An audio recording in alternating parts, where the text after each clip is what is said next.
안녕하세요, 판다입니다. 우리가 지난 시간에 오픈마켓의 거래 조건, 그리고 그 다음에 등급 조건, 그 다음 상위 노출을 할 때 항목들 뭐 이런 걸 봤어요. 좀 막연하실 거예요. 이번 시간은 그럼 도대체 어떤 조건이어야지 상위 노출이 되는가, 그리고 내가 판매 활동을 할 때 뭐 어떤 거를 고려해야 되는가에 대한 설명을 드릴 건데, 우선은 네이버 쇼핑을 기준으로 설명을 드릴 겁니다.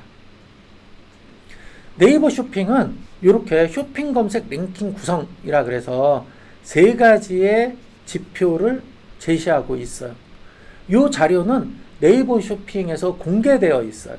스마트 스토어 들어가서 매뉴얼 쪽에 들어가면 게시판들이 있거든요. 거기에 자료들이 있으니까 찾아보시면 다운로드 받을 수 있고, 인터넷으로 검색해도 많은 자료들이 나오니까 그거를 참고해서 보시고, 아니면 상세한 내용은 저희 영상 중에 슬기로운 스마트 스토어 생활이라고 하는 시리즈 있어요. 거기에 보면 아주 상세하게 설명을 해놨으니까 그걸 참고하시고, 지금은 개요에 대한 것들만 말씀드리도록 하겠습니다.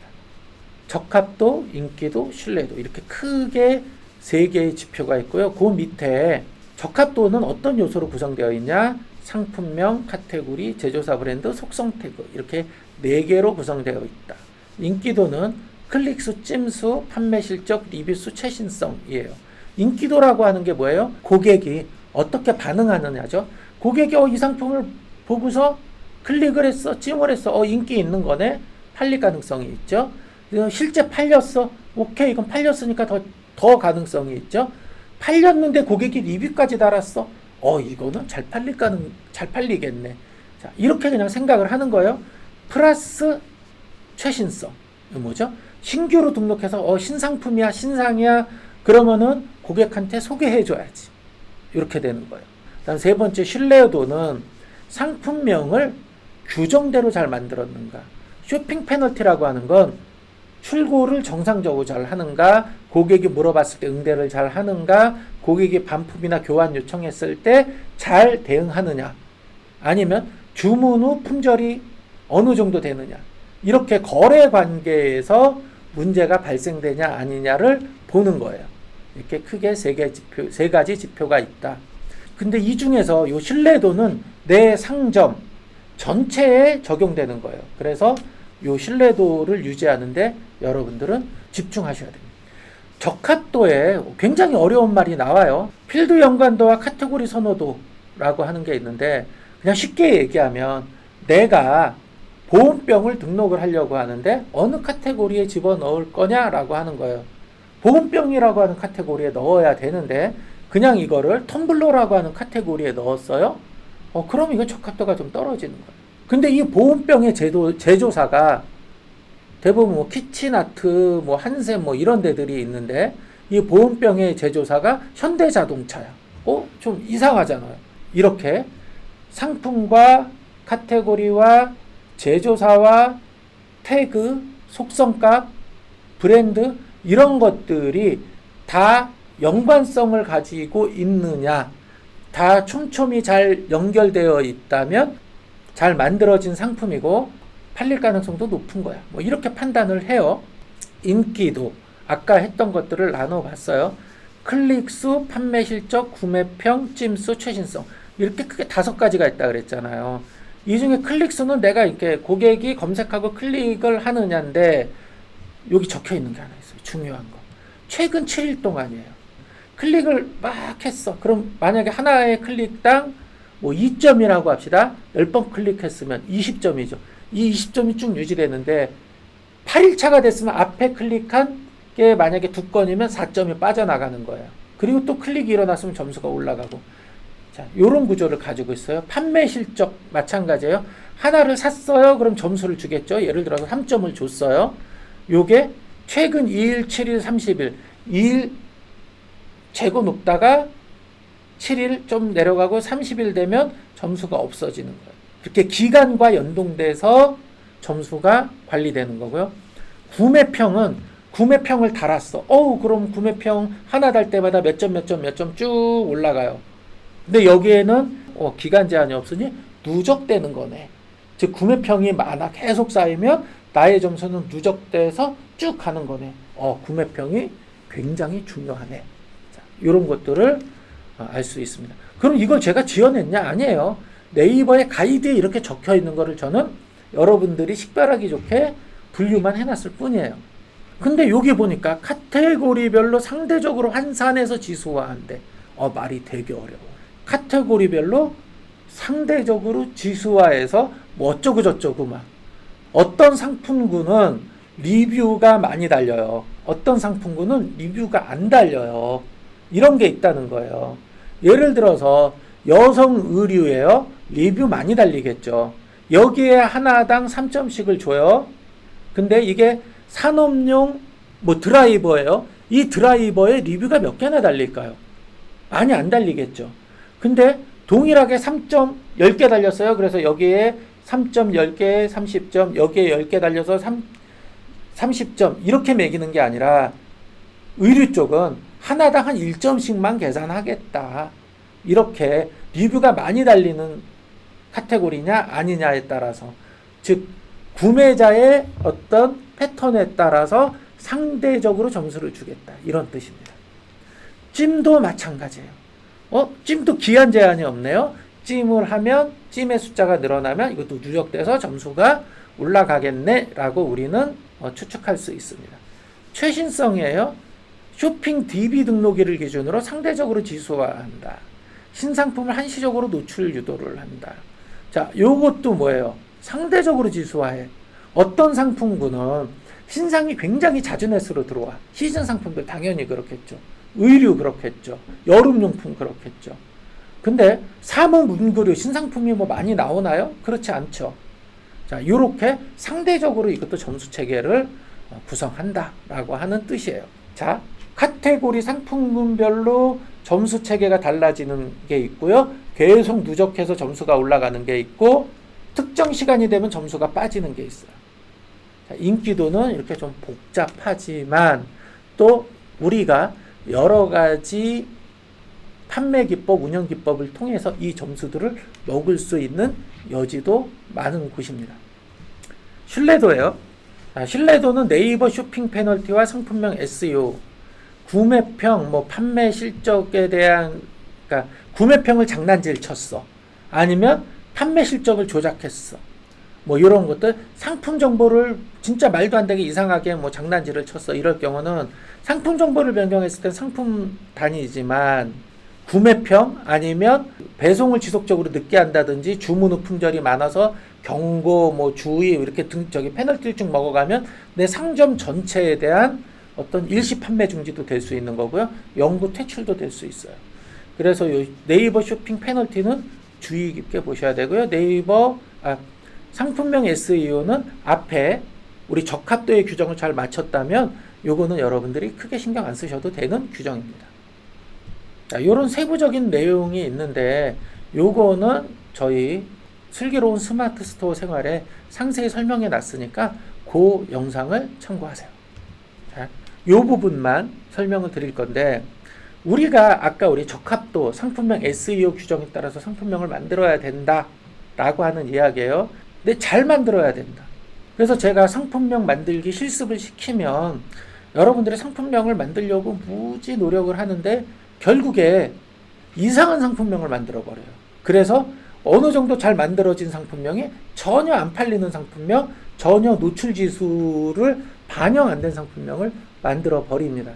그래서 여기에 이런 식으로 네이버는 상품명을 구성해라 라고 하는 가이드를 주고 있어요. 브랜드, 시리즈, 모델명, 상품 유형, 색상, 소재, 수량, 사이즈, 성별, 속성 있다면 속성. 그리고 상품명에 중복된 단어를 2번 이상 넣지 마라. 상품과 관련 없는 키워드, 할인합니다, 이런 홍보성 넣지 마라. 50자 내외로, 한글 50자 기준 내외로 만들어라. 너무 길게 상품명을 만들지 말란 얘기고요. 특수문자 이상한 것들, 요거 이외에 특수문자, 퍼센트지라든지 이런 것들 넣지 말고 구성해라 라고 하고요. 그 다음에 하나의 상품만을 판매하래요. 여러 상품을 모아서 판매하지 마라. 요런 규정입니다. 목록 이미지는 최대 500에 50인데 권장인데 좀 최대한 크게 만들어라. 이미지 용량은 4메가 미만으로 만들고요. 흰 바탕에 상품 사진만 넣어라 라고 하는 규정이 있습니다. 자, 요런 형태로 흰 바탕에 본 상품만 넣어라 라고 하는 거고요. 이런 형태의 글씨가 막 들어가 있다거나 뭐 박스가 쳐졌다거나 아니면 상품의 부분만 보여준다거나 어느 상품을 파는 건지 식별이 불가능하게 하면 안 된다 라고 하는 규정입니다. 이런 것들은 저희 다른 영상 참고하시고요. 공략이에요. 우리가 어떻게 그럼 이런 가이드는 우리가 봤잖아요. 가이드를 봤으니까 어떻게 우리가 운영을 해야지? 네, 그죠? 이 공략에 대한 설명 드릴 거고요. 필드 연관도랑 맞추려면 제조사, 브랜드, 카테고리의 관계를 파악해서 등록을 해야 되는데 우리가 어떤 경우는 브랜드가 없는 경우나 아니면 뭐 이상한 브랜드를 넣는 경우 있어요. 이 위탁도매 상품들은 그런 거 있어요. 공급사들이 브랜드나 제조사 자리에 자기네 이름을 막 넣어요.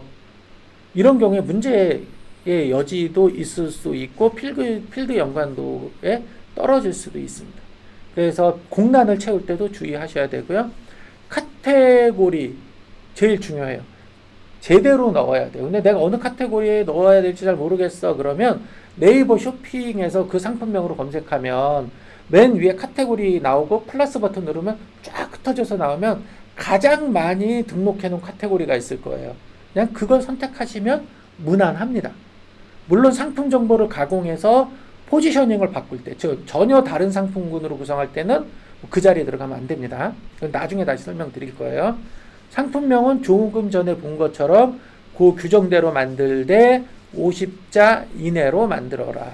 이미지는 신바탕에 꽉 차게, 속성값, 태그 이런 것들을 규정대로 넣는데 전혀 상이한 속성값을 넣으면 안 돼요. 어떤 거는 남성이라고 얘기했는데 체크해놓고 또 여성을 체크한다든지, 남성용, 여성용이면 남녀 공용을 체크해야 되잖아요. 뭐 이런 형태로 중복해서 체크하면 안 되는 항목들이 있어요. 이런 거는 피해야 된다. 많이 체크한다고 좋은 건 아닙니다. 클릭수, 찜수 설명드렸듯이 많을수록 좋아요. 클릭을 많이 받을수록 좋고 찜을 많이 받을수록 좋으니까 여러분들은 어떻게 해야 돼요?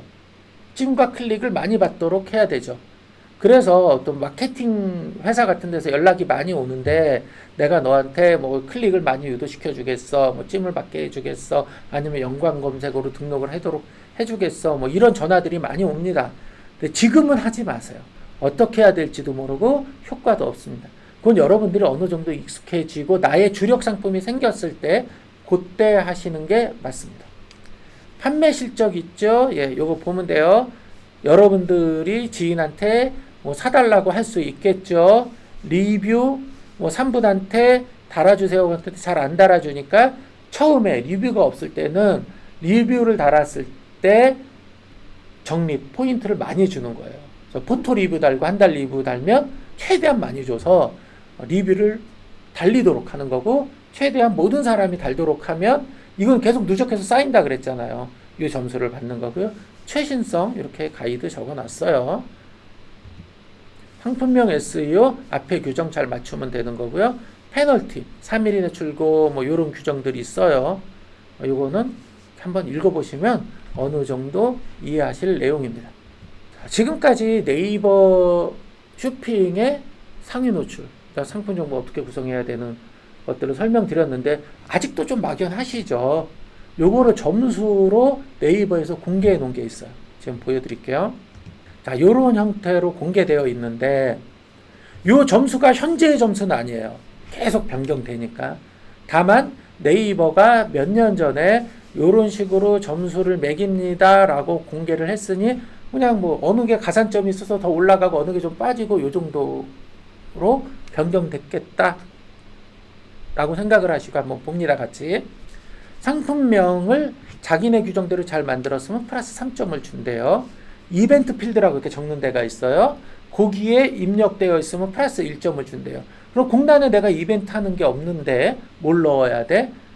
하지만 여러분들이 하는 게 있습니다. 무이자 할부를 해주면 3개월 무이자 할부. 내가 후기를 달면 내가 포인트 줄 거예요. 그럼 포인트 줍니다. 일단 내가 할인을 해주고 있어요. 10% 할인해 줍니다. 이런 내용을 이벤트 필드에 채우기만 해도 나는 1점을 받아요. 상품 이미지를 흰 바탕에 딱 상품 사진만 넣는데 이게 500에 500 픽셀 이상이에요. 그럼 플러스 3점을 줍니다. 오, 점수 되게 크죠? 그 다음에 카테고리를 제대로 맞춰 넣었어요. 보온병인데 보온병 카테고리에 들어갔어요. 그러면 플러스 3점을 주는데 보온병을 머그컵, 뭐 이런 텀블러 비슷하네. 머그컵, 뭐 이런데 맥주컵 이런데 넣었어요. 그럼 조금 다른 카테고리죠. 이러면은 이 점수를 못 먹어요. 그 다음에 브랜드 제조사의 연관도예요. 보온병인데 뭐 현대자동차 아니면 처음 들어보는 나만의 브랜드나 나만의 제조사를 넣었어. 그럼 이 점수를 제대로 못 먹는 거예요. 속성 이게 뭐 그 플라스틱이냐 몇 밀이냐 막 이런 거 체크하는 거 있죠. 그거 제대로 체크하고 가격 비교에 묶였을 때 플러스 1점. 근데 가격 비교에 묶였는데 내가 최저가가 아니면 이건 의미가 없는 거고요. 구매평이 달리면 플러스 2점 쌓여 나가는 거고요. 하나하나 살 때마다 그러니까 판매가 됐을 때마다 3.3.3점인데 2, 5, 31 이렇게 해서 이 점수는 순차적으로 빠져나간다. 태그 메타 정보가 꼼꼼히 들어가 있으면 1점, 옵션, 구매 옵션이라는 게 뭐 색상, 파랑, 빨주노초, 파남보가 들어가 있는데 이게 네이버가 요구하는 규정대로 등록되는 것.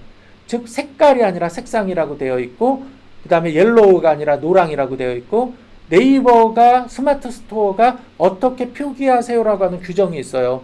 그거대로 하면 플러스 1점, 만약에 그 규정대로 안 하면 빵점일까요? 마이너스가 날까요? 자, 모바일 대응은 상세 설명이 모바일, 내 스마트폰에서 딱 열었는데 1초 이내에 탁 열려. 뭐 이러면 이제 점수를 받게 되는 거예요. 안 열려? 그럼 점수를 못 받아요. 그럼 1초 이내에 열려면 어떻게 해야 돼? 네이버는 설명을 하고 있어요. 자, 상세 설명의 길이가 어느 정도 돼야 되고, 통 이미지가 아니어야 되고, 잘려 있어야 되고, 막 이런 규정들이 있습니다. 요런 규정대로 등록을 하고, 요게 이제 상품 정보 구성과 같이 맞는 거라 요거 플러스 요거 3점을 받게 되는 거고요. 결제는 내 자사몰을 운영하는데 네이버 페이가 붙었다면 1점. 배송을 3일 이내 배송을 열심히 잘하고 있어? 그럼 플러스 1점. 고객인데 고객 문의를 잘 응대하고 있어? 그럼 또 플러스 1점. 신용정보라고 하는 건 아까 우리가 네이버 쇼핑 페널티라고 하는 데 있죠. 그 규정을 계속 안 지켜 그러면은 전체 마이너스 내 전체 상품의 상점을 쫙 빼버린다. 이런 거고 스팸 어뷰징 내가 장난질 치다 걸렸어? 그럼 그 상품에 마이너스 3점을 주거나 내 상점 전체에 마이너스 3점을 줍니다. 자, 이런 규정들 하나가 쌓여서 나의 상품당 노출 점수가 만들어지는 겁니다. 와, 머리 복잡해. 그쵸? 그래서 요걸 다시 한번 시각적으로 보여드릴게요. 요건데 이건 옥션의 노출 점수예요.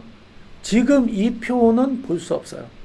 과거에 옥션은 내 노출 점수를 볼 수 있었고 나의 경쟁자의 노출 점수가 몇 점인지도 볼 수 있었어요. 그때 제가 이렇게 화면 캡처해 놨던 거예요. 딱 저도 요거 이미지 하나밖에 안 넘어 있더라고요. 그래서 옥션에서 브라런닝으로 검색을 했더니 제가 등록했던 게 쭉 있잖아요. 나의 점수는 5168점인 거예요. 쭉 5168점이죠. 그럼 이거를 하나하나 등록한 게 아니라 그냥 프로그램 가지고 한 번에 쭉 등록한 거예요. 그래서 이 점수를 받았어요. 근데 이분들 볼까요? 자, 이분들 1등이 5176점, 5173점, 5171점이에요. 근데 여기 프리미엄의 주목에 눈깔까지 있어요. 요거는 프리미엄이라 그래서 특정 구간에 광고를 산 거고요. 그 다음에 주목 눈깔 달리면 내가 받은 점수에 플러스 얼마를 더 주고 내가 받은 총 점수에 또 뭐 20%를 업해주고 막 이런 것들을 산 거예요. 그리고 이렇게 열심히 여러 상품들을 파니까 판매 점수도 몇백 점에서 몇천 점의 점수를 받았을 거예요. 그렇게 받은 점수들이 이 점수예요. 저는 등록만 했을 뿐인데 이 점수예요. 제가 만약에 광고를 하겠다라고 하면 어디로 가요? 5168점이니까 4등인 5157점보다 위로 가죠. 제가 4등이 되는 거예요. 이해되시죠?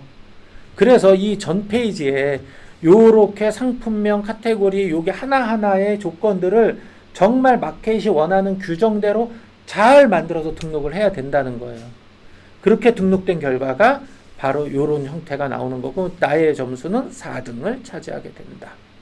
자, 여러분 이 위탁도매의 상품을 대량으로 등록하는 분들 중에 아주 과거부터 해왔던 분들이 있어요. 저같이 뭐 고인물이라고 하는 분들이 왜 이 시장에서 살아남아 있는가. 그리고 주변에 뭐 영상이나 아니면 판매를 좀 하셨던 분들이 위탁도매 하나도 안 팔려요. 막 이런 분들 많아요. 몇 개월 해보고. 그런 분들은 왜 안 팔리는가? 비밀은 바로 지금 설명드린 거에 있어요. 이 위탁도매 상품을 잘 파시는 분들은 상품을 잘 가공해서 판매하는 분들이 있는데 그 잘이라고 하는 게 마켓의 규정대로 잘 가공하는 거지. 그냥 고객이 어떤 키워드로 검색했을 때 내 상품이 노출될 거야. 요거 하나만 보는 게 아니에요. 근데 대부분의 그 상품을 가공하라 그러면 뭐 황금 키워드를 찾는다, 블루 키워드를 찾는다. 그래서 키워드 찾는 게 아주 절대적인 요소라고 보는데 그게 아니라는 거예요. 마켓의 규정대로 목록 이미지를 구성해야 되고 상품명을 구성해야 되고 제조사 브랜드를 해야 되고 상세 설명을 구성해야 되고 여러 가지 것들을 다 맞췄을 때 바로 최고의 점수를 받게 되고 내 상품은 다 잘 팔리게 되는 겁니다.